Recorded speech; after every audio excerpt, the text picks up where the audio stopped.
Good day, and thank you for standing by. Welcome to the NXP First Quarter 2025 Earnings Conference Call. At this time, all participants are in a listen-only mode. After the speaker's presentation, there will be a question-and-answer session. To ask a question during the session, you will need to press star 11 on your telephone. You will then hear an automated message advising that your hand is raised. To withdraw your question, please press star 11 again. Please be advised that today's conference call is being recorded. I would now like to hand the conference over to your first speaker today, Jeff Palmer, Senior Vice President of Investor Relations. Please go ahead. Thank you, Tanya. Good morning, everyone. Welcome to NXP Semiconductors' First Quarter Earnings Call. With me on the call today is Kurt Sievers, NXP's President and CEO, and Bill Betz, our CFO. The call today is being recorded and will be available for replay from our corporate website. Today's call will include forward-looking statements that involve risks and uncertainties that could cause NXP's results to differ materially from management's current expectations. These risks and uncertainties include, but are not limited to, statements regarding the macroeconomic impact on the specific end markets in which we operate, the sale of new and existing products, and our expectations for the financial results for the second quarter of 2025. NXP undertakes no obligation to revise or update publicly any forward-looking statements. For a full disclosure on forward-looking statements, please refer to our press release. Additionally, we will refer to certain non-GAAP financial measures, which are driven primarily by discrete events that management does not consider to be directly related to NXP's underlying core operating performance. Pursuant to Regulation G, NXP has provided reconciliations of the non-GAAP financial measures to the most directly comparable GAAP measures in our first quarter 2025 earnings press release, which will be furnished to the SEC on Form 8-K and available on NXP's website in the Investor Relations section. Now, I'd like to pass the call to Kurt. Thank you, Jeff, and good morning, everyone. We appreciate you joining our call today. I will review our quarter one performance and then discuss our guidance for quarter two. Beginning with quarter one, our revenue was $10 million better than the midpoint of our guidance. The revenue trends in the mobile and communication infrastructure markets were slightly above expectations, while performance in the automotive and industrial and IoT markets were slightly below our expectations. Taken together, NXP delivered Q1 revenue of $2.84 billion, a decrease of 9% year-on-year. Non-GAAP operating margin in quarter one was 31.9%, 260 basis points below the year-ago period, and about 40 basis points above the midpoint of our guidance. Year-on-year performance was a result of the lower revenue and related gross profit fall-through, partially offset by lower operating expenses. From a channel perspective, distribution inventory was in line with our guidance at 9 weeks, below our long-term target of 11 weeks. From a direct sales perspective, we continue to support Western Tier 1 auto customers with their ongoing digestion of on-hand inventory against the backdrop of a cloudy automotive demand environment. Now, let me turn to our expectations for the second quarter. We are operating in a very uncertain environment influenced by tariffs with volatile direct and indirect effects. As of today, the direct impact of the current tariffs is immaterial to our financials. However, the indirect impact of current tariffs related to future end demand and supply chain remains unknown.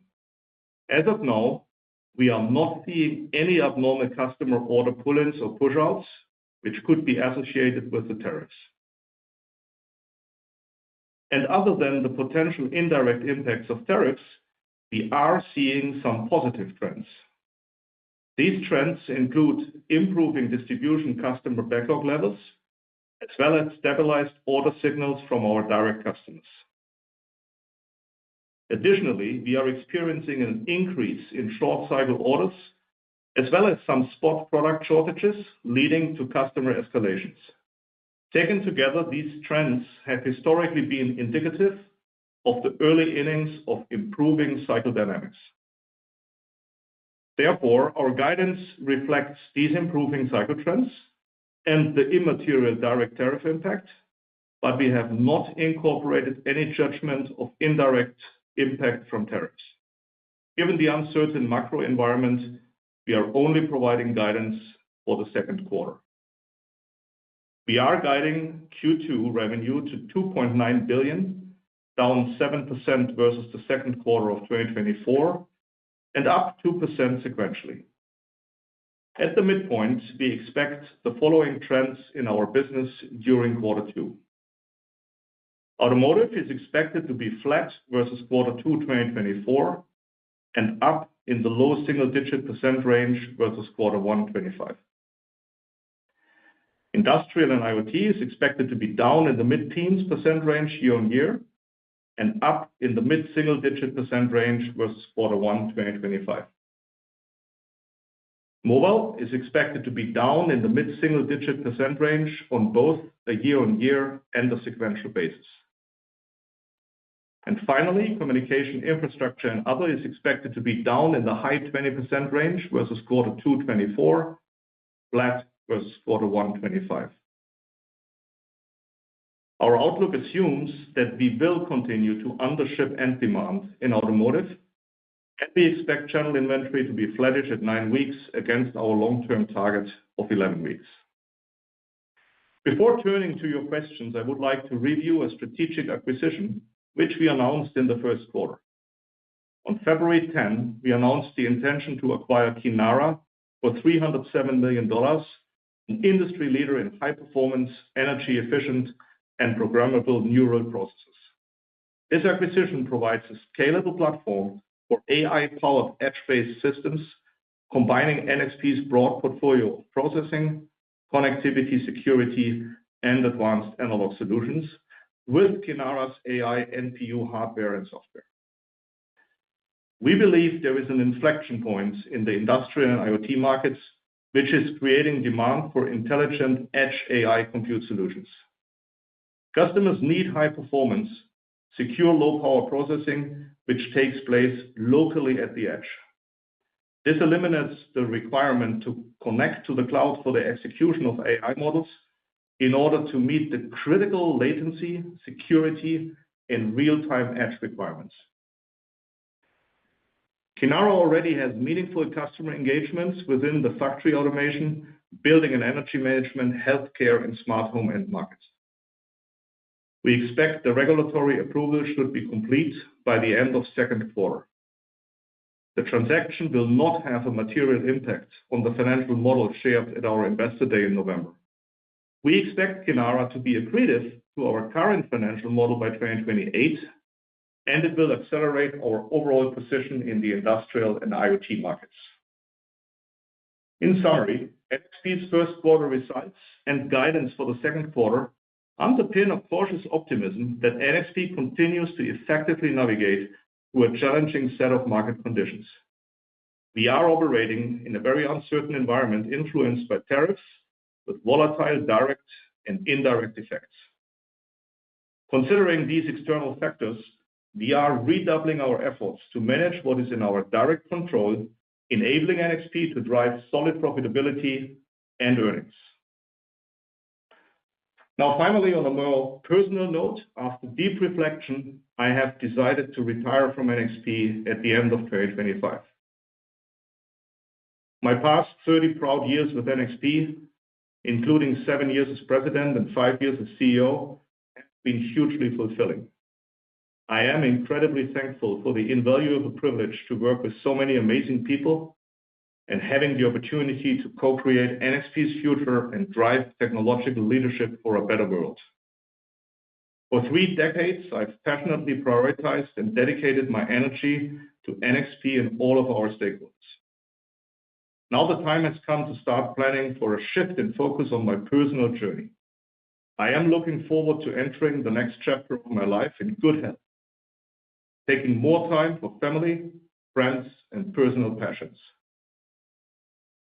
And I would like to congratulate Rafael on his promotion to President of NXP. I look much forward to the next 6 months of transition period before Rafael assumes the Chief Executive Officer role for NXP in October. work very closely together with all of you in the upcoming period. Building on more than 10 years of experience in NXP, Rafael will be an excellent leader to execute on NXP's strategy to bring intelligent systems to the edge in the automotive and industrial and IoT end markets. And with that, I would like to pass the call over to you, Bill, for a review of our financial performance. Thank you, Kurt, and good morning to everyone on today's call. As Kurt has already covered the drivers of the revenue during Q1 and provided our revenue outlook for Q2, I will move to the financial highlights. Overall, our Q1 financial performance was good. Revenue was slightly above the midpoint of our guidance range, while gross profit was in line, and operating expenses were below the midpoint of our guidance. Taken together, we delivered non-GAAP earnings per share of $2.64, or 5 cents better than the midpoint of our guidance. We continue to manage sales into the distribution channel consistent with our guidance of 9 weeks. Now moving to the details of Q1. Total revenue was $2.84 billion, down 9% year on year, slightly above the midpoint of our guidance range.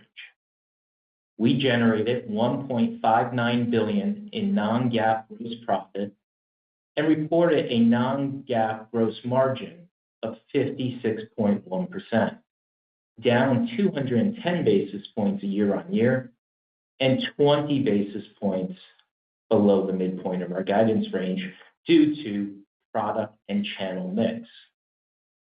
Total non-GAAP operating expenses, $686 million, or 24.2% of revenue, down $50 million year on year and $14 million below the midpoint of our guidance range. From a total operating profit perspective, non-GAAP operating profit was $904 million, and non-GAAP operating margin was 31.9%, down 260 basis points year on year and 40 basis points above the midpoint of our guidance range. Non-GAAP interest expense was $80 million, while taxes for ongoing operations were $143 million, or a 17.4% non-GAAP effective tax rate. Non-controlling interest was $7 million, and results from equity account investees associated with our joint venture manufacturing partnerships was $1 million. Taken together, below-the-line items were $3 million unfavorable versus our guidance. Stock-based compensation, which is not included in our non-GAAP earnings, was $127 million. Now I would like to turn to the changes in our cash and debt. Our total debt at the end of Q1 was $11.73 billion, up $871 million sequentially due to a combination of a second tranche of the European Investment Bank loan and the initial results of our new commercial paper program. Our ending cash balance was $3.99 billion, up $696 million sequentially due to the cumulative effect of additional liquidity, capital returns, CapEx investments, and cash generation during the quarter. The resulting net debt was $7.74 billion, and we exited the quarter with a trailing 12-month adjusted EBITDA of $4.89 billion. Our ratio of net debt to trailing 12-month adjusted EBITDA at the end of Q1 was 1.6 times, and our 12-month adjusted EBITDA interest coverage ratio was 19.2 times. During Q1, we repurchased $303 million of our shares and paid $258 million in cash dividends. After the end of the quarter and through April 25th, we bought an additional $90 million of our shares under an established 10b5-1 program.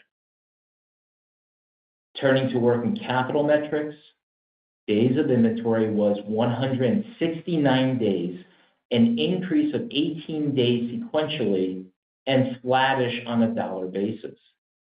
Days receivable were 34 days, up 4 days sequentially, and days payable were 62 days, down 3 days sequentially.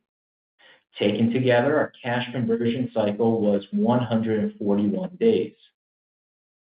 Cash flow from operations was $565 million, and net CapEx was $138 million, or 5% of revenue, resulting in non-GAAP free cash flow of $427 million, or 15% of revenue.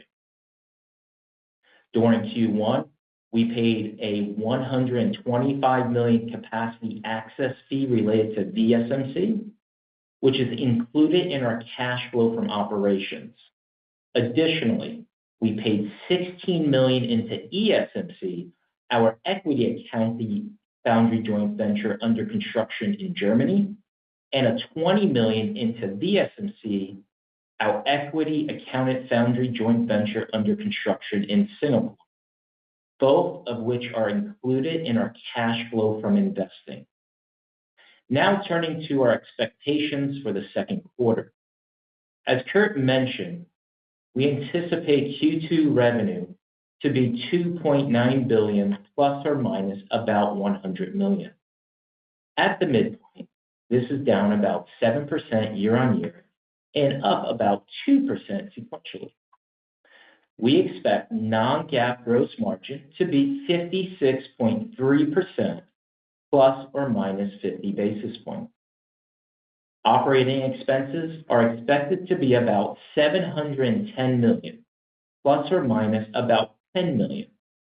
The sequential increase is driven by our normal annual merit increases and the previously disclosed annual license payment, modestly offset by our ongoing restructuring to make room for the 3 pending acquisitions. Taken together, we see non-GAAP operating margin to be 31.8% at the midpoint. Please note our second quarter guidance does not incorporate the 3 pending acquisitions. We estimate non-GAAP financial expense to be about $88 million. We expect the non-GAAP tax rate to be 17.4% of profit before tax. Non-controlling interest will be about $9 million, and results from equity account investees about $2 million. For Q2, we suggest for modeling purposes, you use an average share count of 255 million shares. We expect stock-based compensation, which is not included in our non-GAAP guidance, to be $115 million. Taken together at the midpoint, this implies a non-GAAP earnings per share of $2.66. Furthermore, we continue to operate our internal fabs in the low 70% range, and we expect our days of inventory to be flattish into Q2. Turning to uses of cash, we expect capital expenditures to be around 4% of revenue. We will pay a $35 million capacity access fee to VSMC. Additionally, we will make a $16 million equity investment into ESMC and a $50 million equity investment into VSMC, our 2 equity accounted foundry joint ventures under construction. Pending the regulatory approval of the 3 acquisitions, it will result in a cash payment of $1.1 billion, and we will redeem the $500 million tranche of debt due in May from our current cash balance of $4 billion. After closing these acquisitions, our ongoing restructuring actions are intended to enable NXP to get into its stated long-term operating expense model of 23% in the second half of 2025. In closing, I would like to highlight a few focus areas for NXP. First, as Kurt mentioned in his prepared remarks, our outlook does not consider unknown indirect end market demand impacts because of global tariffs, while the direct impacts of the current tariffs are immaterial to our financial guidance. Second, with the upcoming CEO transition, there is no change to our long-term financial model and capital allocation strategy. And lastly, we are operating in a very uncertain environment influenced by global tariffs. Considering these external factors on the end markets we operate, we are redoubling our efforts to manage what is in our direct control, enabling NXP to drive solid profitability and earnings while executing our growth strategy. With that, I would like to now turn it back to the operator for your questions. Certainly. As a reminder, to ask a question, please press star 11 on your telephone and wait for your name to be announced. To withdraw your question, please press star 11 again. Please limit yourself to one question and one follow-up. Please stand by while we compile our Q&A roster. Our first question will be coming from Christopher Muse of Cantor Fitzgerald. Your line is open, Christopher. Yeah, well, good morning, good afternoon. Thank you for taking the question. And Kurt, you will clearly be very missed. Thank you for everything that you've done over the last 5 years, and obviously before that as president. I guess maybe first question, you highlighted in your prepared remarks the Kinara acquisition, but you've also made acquisitions with Aviva and TT Tech.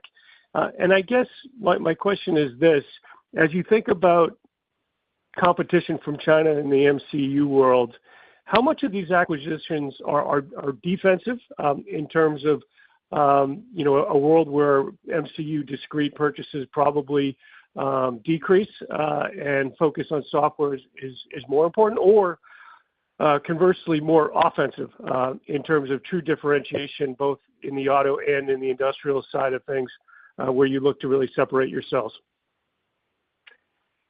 Many thanks and good morning, CJ. Yeah, indeed, we have had 3 acquisitions now: Kinara, Aviva, and TT Tech Auto. Kinara is the AI edge compute, which I just discussed briefly on the call. Aviva is about asynchronous connectivity in the car between displays and cameras, and for very high data rates in one direction versus not in the other, so clearly beating what Ethernet can do. And TT Tech Auto is indeed a very strong software complement to our CoreRide platform. And to answer your question in brief, this is clearly an offensive addition, complement to our product strategy as we have it today, to make us more differentiated with our compute portfolio. I was a little bit hesitating, TJ, because it's not just the compute portfolio, because especially the Aviva and TT Tech Auto is the whole offering with our CoreRide platform for the software-defined vehicle. Clearly, this will come to good play in China, but I have to emphasize, CJ, not only in China. I mean, this is a global offering, but it will certainly also further help our China for China strategy. Very helpful. Then as a quick follow-up, could you give us a kind of level set where we are in the auto correction? You talked about undershipping end demand. I guess when do you now expect excess inventory to be digested, and how are you thinking from a geographic perspective? I think 3 months ago you talked about China strong, America's kind of slowly recovering, and Europe weak. Is that kind of consistent with where we are again today? Thanks so much. Yeah, actually, Q2 guidance is a bit of a turning point, above and beyond the comments I made in my prepared remarks about better backlog with distribution customers, about stabilization of the order patterns from direct customers, some early innings of escalations because of supply shortages with very short-term orders. But the turning point of auto in the Q2 is actually, in my view, that Q2 we are flat year on year. And that's the first time after 5 quarters. So we look now back to 5 quarters of year-on-year declines in automotive. And this second quarter of calendar 2025 is the first time that we are flat. It is indeed, CJ, a combination of a stabilizing order pattern from the direct customers with somewhat slower digestion of above inventory in the Western tier ones. I say somewhat slower because some of them are done, and we still have a few left which are still absorbing over inventory. So this is still under shipping to their end demand. At the same time, we see a pretty nice pickup in order pace, especially from Asia for the second quarter automotive. And Asia here is a combination of China and Japan. Where admittedly, that also has seasonal components. China automotive is always seasonally weak in Q1 and then picks up the pace in Q2, and that's exactly what we see. And in Japan, there is another element which makes Q2 always stronger than Q1, which has to do with the price adjustment.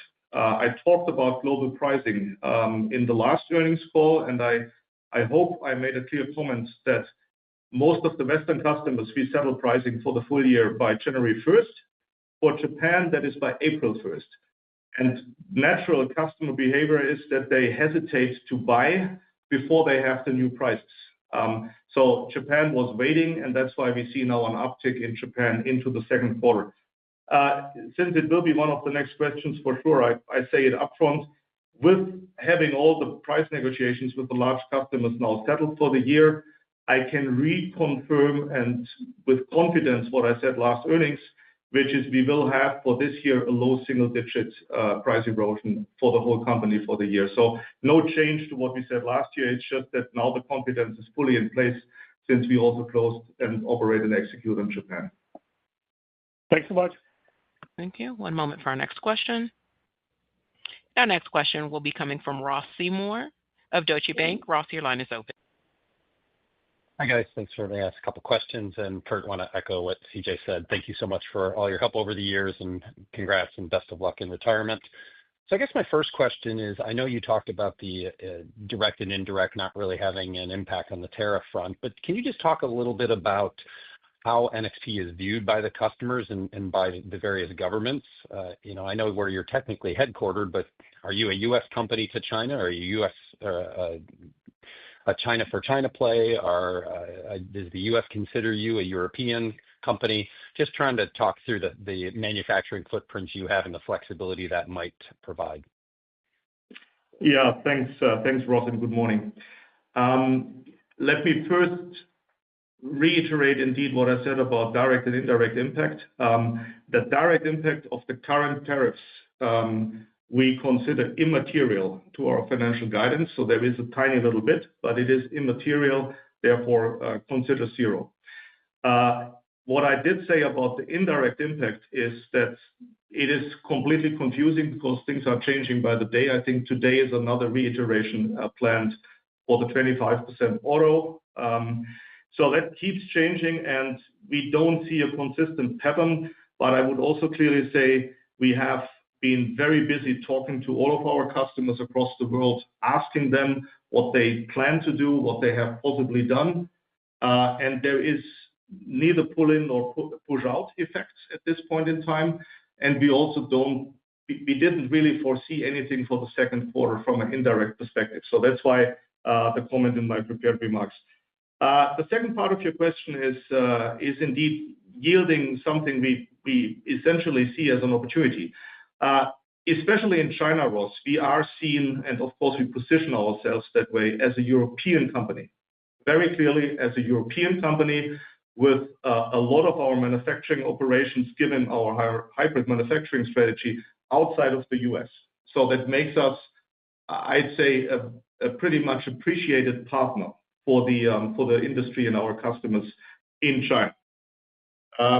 Now, tariffs have been exempted and coming and going over the last couple of weeks, but clearly we've seen an opportunity with our China for China strategy from these tariffs because our manufacturing structure and our hybrid manufacturing network, which I think I've discussed over the past couple of quarters already, which is very much emphasizing and strongly building a local manufacturing network, is a positive in this. So it's not just how we are seen, Ross, but it's also factually such that I think more than a third of our China for China business today is already manufactured in China. So we already have made a lot of progress in leveraging this advantage.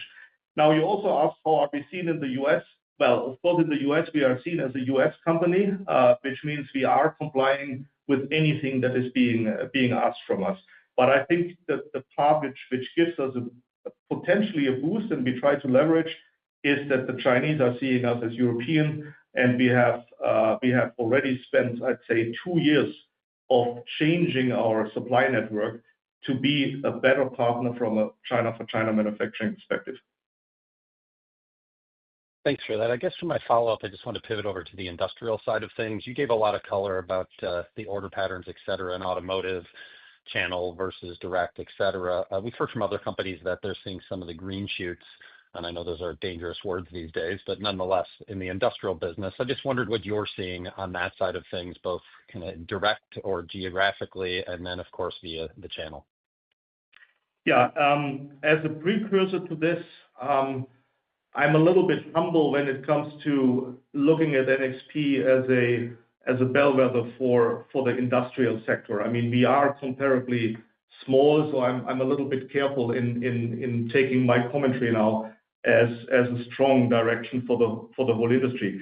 What we are seeing is that actually in Q1, from a performance perspective, actual performance, but also for the guide into the second quarter, which is up mid-single digit, it is more led by the consumer IoT part than the core industrial part. The ratio is still about the same as we discussed earlier, Ross, which is that 60-40 between core industrial and consumer IoT. But directionally, both in Q1, but also now into Q2, it is the consumer IoT part which is stronger on a relative basis. However, I do believe, Ross, that also has to do with company-specific design wins. We just have a number of really strong design wins. And again, they are specifically in China, which are now playing out nicely in the first half of this year. So I don't know we can take this as a proxy for the industry. It's probably pretty specific to NXP. Thank you. Our next question will be coming from Chris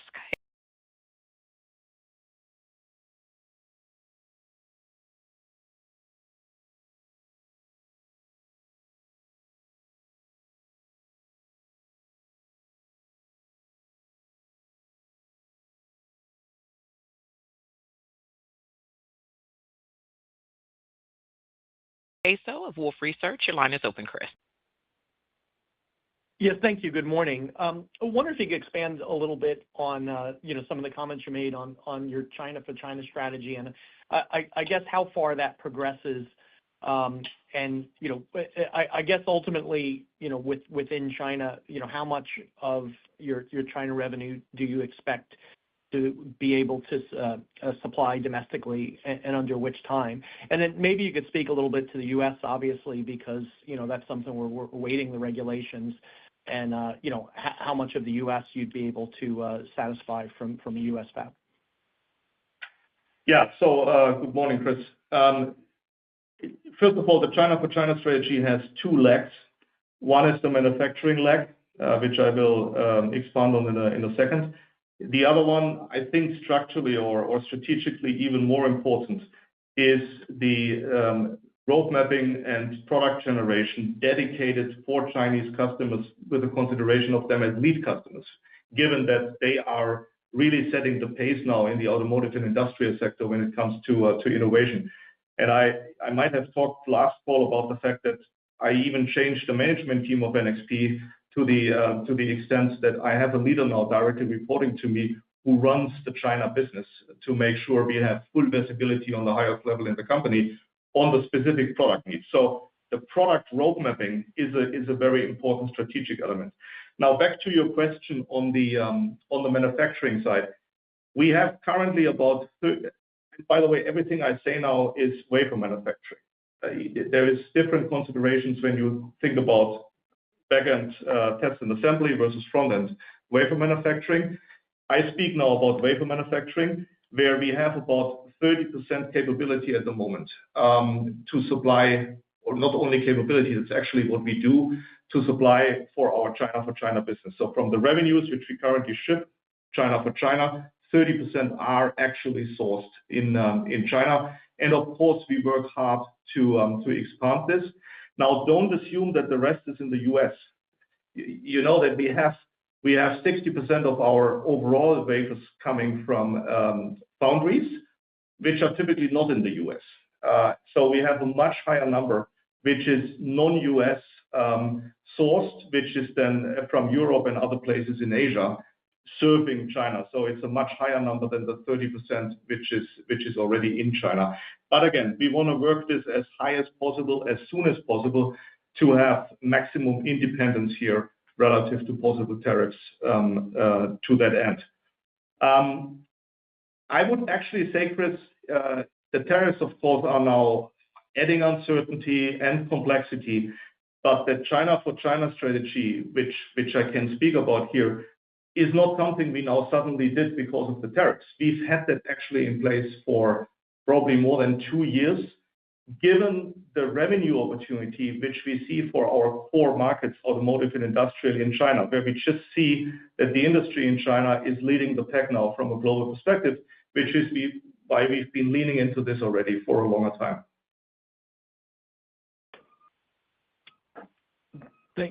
Thank you. As a follow-up, a question for Bill, and I think you made a comment that you would get to your 23% expenses percentage of revenue target in the second half of the year after accounting for the acquisitions. Could you go into a little more detail on that and what assumptions you're making to get to those numbers? Yeah, sure. So on operating expenses, right, we're not guiding in the second half. You could see in Q1 we were favorable against our guidance. So that means we're ahead of the plan of the restructuring activities. And we're going to continue that into Q2 and Q3 because it's time phased. Think about, at the end of June 30th, we will have probably 1,250 extra employees joining us for a full quarter effect starting Q3 and Q4. And you're right, in my prepared remarks, basically what we're doing is continue making space for those acquisitions so that we can absorb and hit our model at 23%. Obviously, we're not guiding the second half, but we have scenarios on what revenue we think we want to go do and different levers to go pull against that. But we feel pretty confident we'll land sometime in 2020, the second half of 2025 at the model. Got it. Thank you.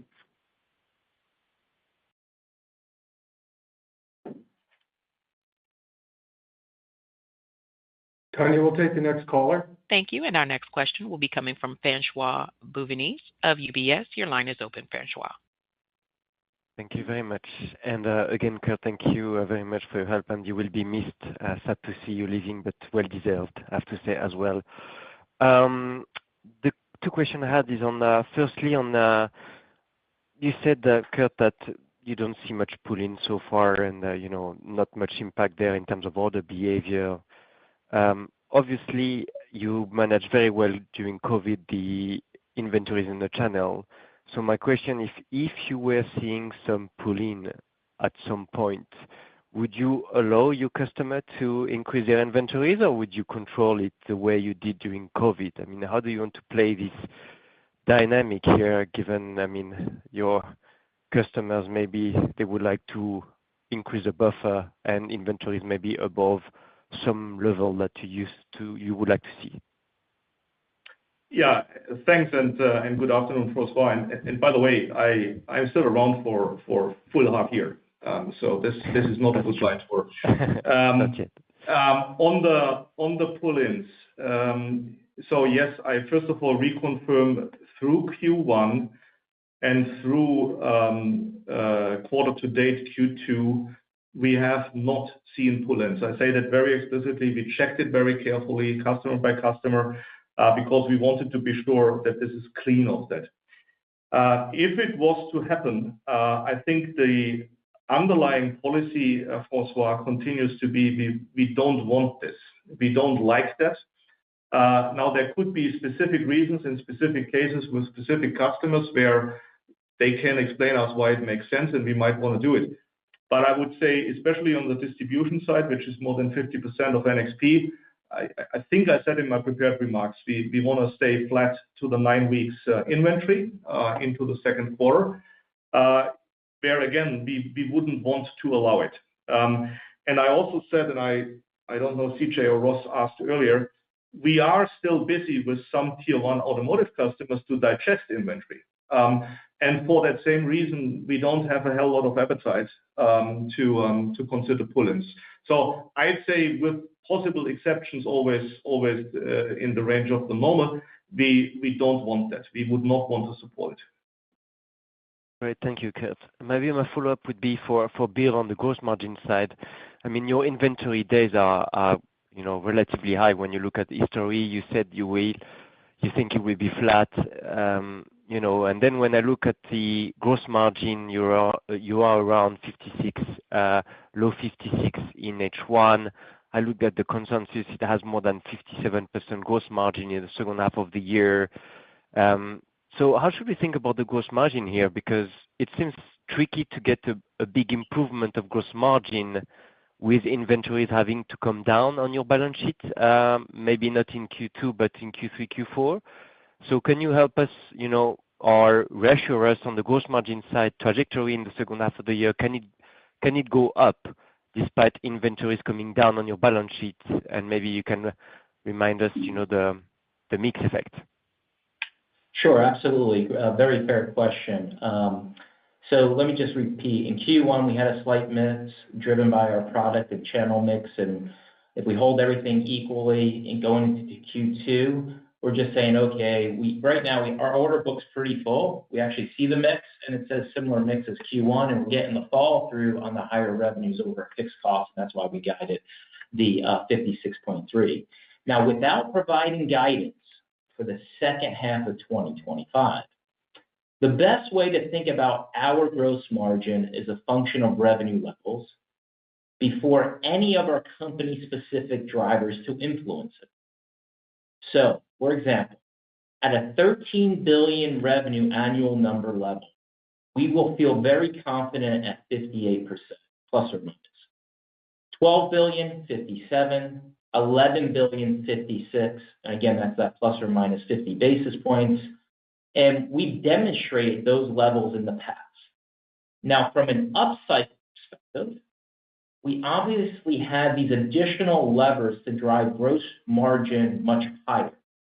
And they include increasing of our internal utilization. Again, that's at 70%. And it's staying at 70% because of our inventory, as you said, is at the higher balance. The consolidation of our 200 millimeter factories, we will be talking more about that in the second half. We're increasing our industrial and IoT go-to-market through our channel. So we want to focus on addressing that mass market. We also have, and by the way, our company-specific accelerate growth drivers are tracking to our growth plans versus Investor Day. I know we're only 1 quarter in, but everything is good there. We have the normal operational efficiency of our projects to offset just these annual pricing, low single digit that we occur. So those two offset each other. And a bit longer term, which we've shared all of last year, we will leverage our VSMC 300 millimeter joint venture with Vanguard, which is tracking slightly ahead of schedule. So we feel pretty good about that. So overall, stepping back with the revenue numbers I just gave you, we feel very confident to deliver our long-term gross margin range of 57 to 63. It really is where revenue comes from as the influence as a starting point, and then you have these levers on top of it. On inventory, again, you're right, 169 days is probably the upper bounds in my liking for sure related to it. Now you have to think we managed Q4 going into Q1. We had to manage the absolute dollars because it was the variable orders with our suppliers, and we kept utilizations internally. So going into Q2 and also Q3, again, 169 because we have a backlog that we see actually is, okay so far for Q3. And so we have to make sure we take that into account to make sure we build the proper product. But as you all know, with the uncertainty around the macro effects related to global tariffs, and more importantly, the number of potential disruptions from a supply chain perspective that could occur and we're starting to read about, we believe holding a bit more inventory is important from the lessons learned from the past. But again, I agree with you. The 169 is the upper balance, and we're going to probably adjust this once we learn a little bit more about second half and the confidence of second half revenue. Very clear. Thank you for your answers. Okay. One moment for our next question, which is coming from Stacy Rasgon of Bernstein's Research. Your line is open, Stacy. Hi, guys. Thanks for taking my question. Bill, first a question for you. So I know you said you weren't guiding the second half. That being said, the OpEx targets, I mean, you're running $710 million a quarter in OpEx. 23% of that would be like $3.1 billion at some point in the second half. You got close to $50 million a quarter in OpEx coming in Q3. So, I mean, $750 a quarter would be like $3.3 billion at some point in the second half. I mean, are these the kinds of revenue targets into the second half that you have in mind when you give those OpEx targets? Like, how do we think about that in the context of everything else that's going on? Well, let me remind you about the Q2 OpEx number. There is a one-time payment from a reoccurring license that occurs each year. That's about $16 million to one of our peers, and I had that in my prepared remarks. I also mentioned that we continue to restructure the company to make space for these new acquisitions, which I have not disclosed the size from an operating expense standpoint related to it. So we feel pretty confident under the different types of revenue scenarios that we can model because we have other levers to make sure. And remember what I said and what our whole message is, we are redoubling our efforts on the areas that we can control. And as you know, Stacy, the two things that we like to control is our spend, because that we can do, as well as to some extent the inventory time based on what we're building and not building and taking and placing bets with those orders with the unknown macro environment. Hopefully that helps provide additional help. God, that is helpful. And I guess for my follow-up, I guess I'm gonna try it. So I know, again, you said you didn't want to give color on the back half, but I mean, any just even soft commentary on how you guys are seeing Q3 right now? Like, I mean, what's typical seasonality in Q3? Is there any reason to expect you could be above or below that typical seasonality? I'm sympathetic to the idea that nobody knows what the hell's going on at all right now. But any color you can give us at all, even a little farther out, would be helpful if you're so inclined. Yeah. Good morning, Stacy. This is Kurt. Look, last year we did this, and you know that we were wrong. We called a cycle which didn't happen, and one of the learnings from that was that we would not want to repeat this. Now this year the situation is even more complex because, as I said in my prepared remarks, on the one hand we do see now what has been always good early innings of a cycle recovery. I mean, that's very positive what we see there. At the same time, we have this pretty material uncertainty of the indirect impacts from the tariff, which we just cannot figure out what they would possibly mean for the second half. Therefore, we wanted to draw here a clear line, not even for a soft guide for the second half. We just can't. It would be really irresponsible to do it, so we stick to quarter two. I mean, how do you even tell the difference between like a cycle recovery or green shoots and pull forwards and short-term orders and things like that? Like, wouldn't they look the same? Oh, we can clearly see that because as I gave you a couple of elements. One of them was that the backlog of our distribution and customers, which we see by product, is starting to grow after a long period of absolutely no growth or even decline. And that is different customers, new products. That is totally different to a pull-in. It's absolutely not pull-in.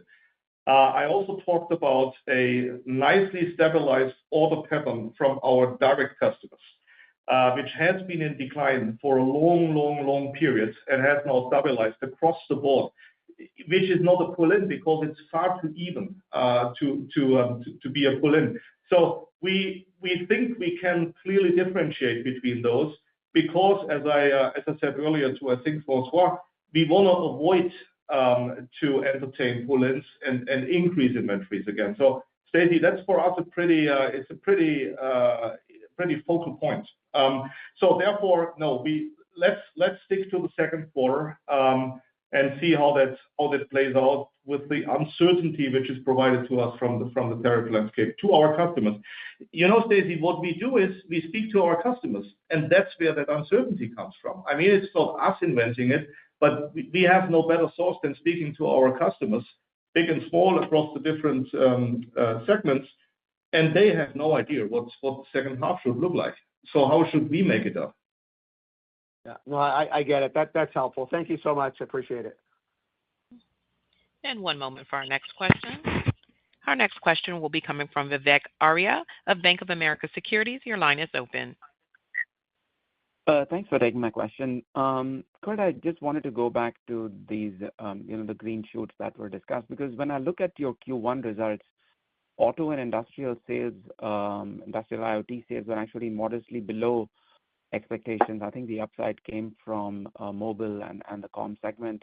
And Q2, you're largely guiding to, kind of seasonal trends. So if there are green shoots, is it fair to say they have not yet shown up in this first half and they could show up in the second half? I'm just trying to, get a sense for where are these green shoots, showing up, if any? Well, Vivek, you don't know what we thought it was earlier because you pressed us already in Q1 to do a soft guide for Q2, where I don't know. I think I said it's maybe flat or very, very slightly up. No, but I think there was something very relevant in your question, which is in Q1 indeed, auto and industrial and IoT were a touch light against guidance, while the other two segments were a touch richer. That has a reason, and it is actually Japan and China. So it is the seasonal weakness of China automotive, which was a little bit stronger than what we had anticipated.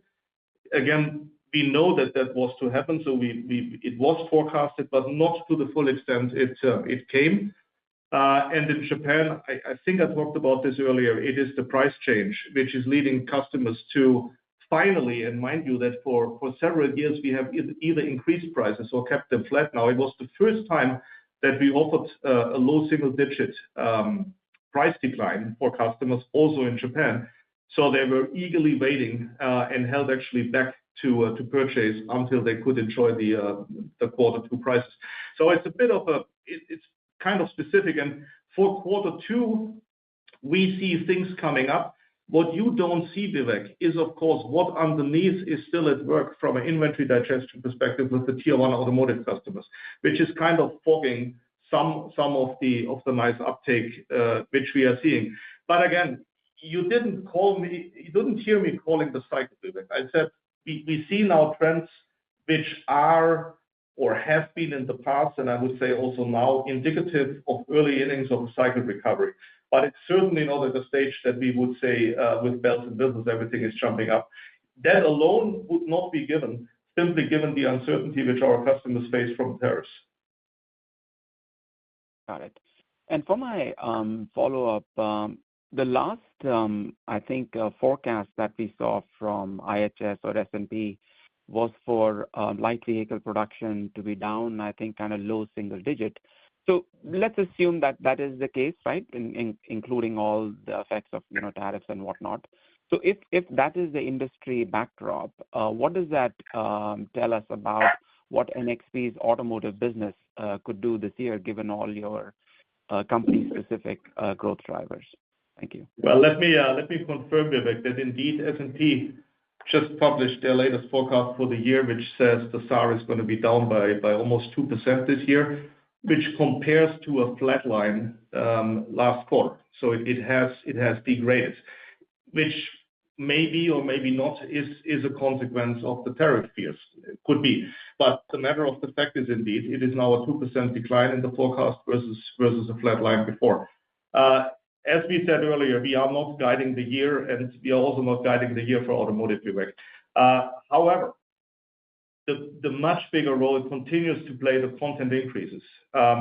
all of the growth drivers which we had laid out at the last Investor Day in November, think about SDVs, think about radar, think about electrification, are nicely at work. So we are on track on those. And I think it is those content increases which should continue to make us very optimistic about automotive, not that much the SAR. So does that suggest, they can offset the SAR decline, or are we not willing to say that yet?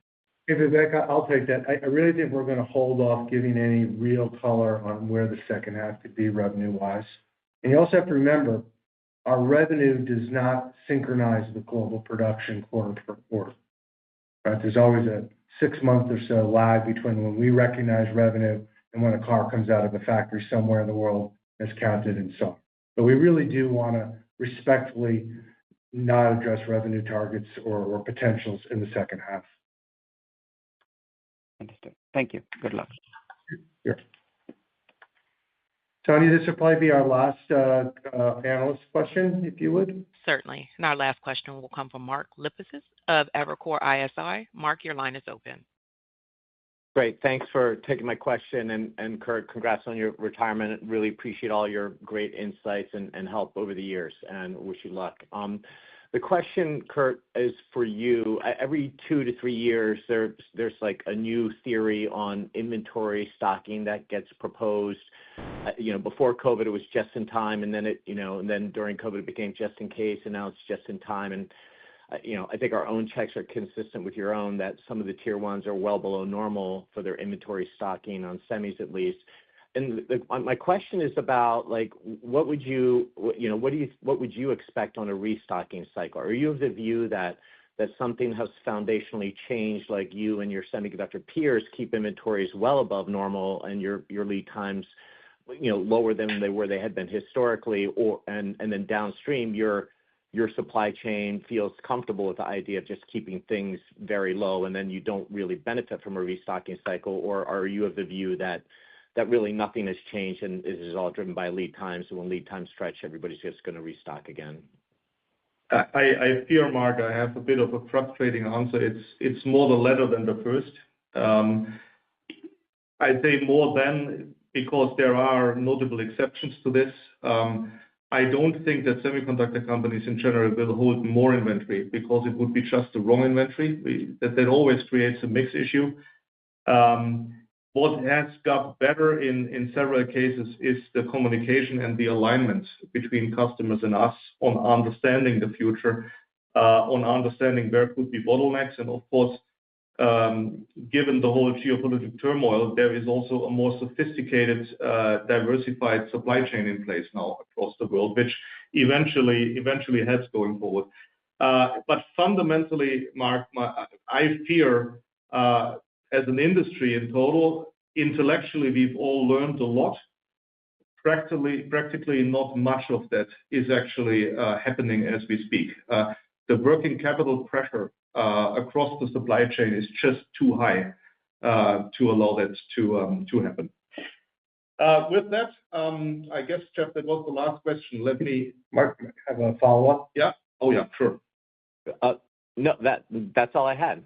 It was simple as that. Oh. Thanks so much, Kurt. Appreciate it. Thanks, Jeff. Great. Thank you. Thanks very much, Mark. And let me go to make just a couple of closing comments.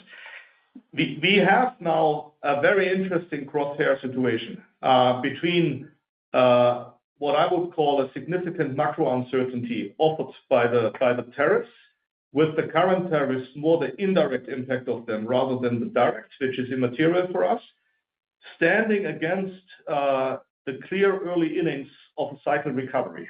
Mind you that, for example, automotive turns to a flat year-on-year already now in the second quarter. So those two are competing forces, which are not easy to forecast into the rest of the year. With that, we continue to, I hope, show pretty strong resilience through the trough cycle, and at the same time offer excellent exposure to the secular growth drivers, especially in the automotive and industrial sectors. So when we zoom out from this, we see us nicely on track to doubling our EPS by 2030 plus, as we had laid out in our Investor Day last year in November. Of course, a lot of turmoil short term, but seeing the cycle coming back now, of course, overshadowed by that uncertainty in the macro from tariffs, but fundamentally seeing the cycle coming back, we consider as a pretty nice positive. Thanks for your attention today, and see you soon. Thank you. And ladies and gentlemen, this concludes today's conference call. Thank you for participating. You may now disconnect.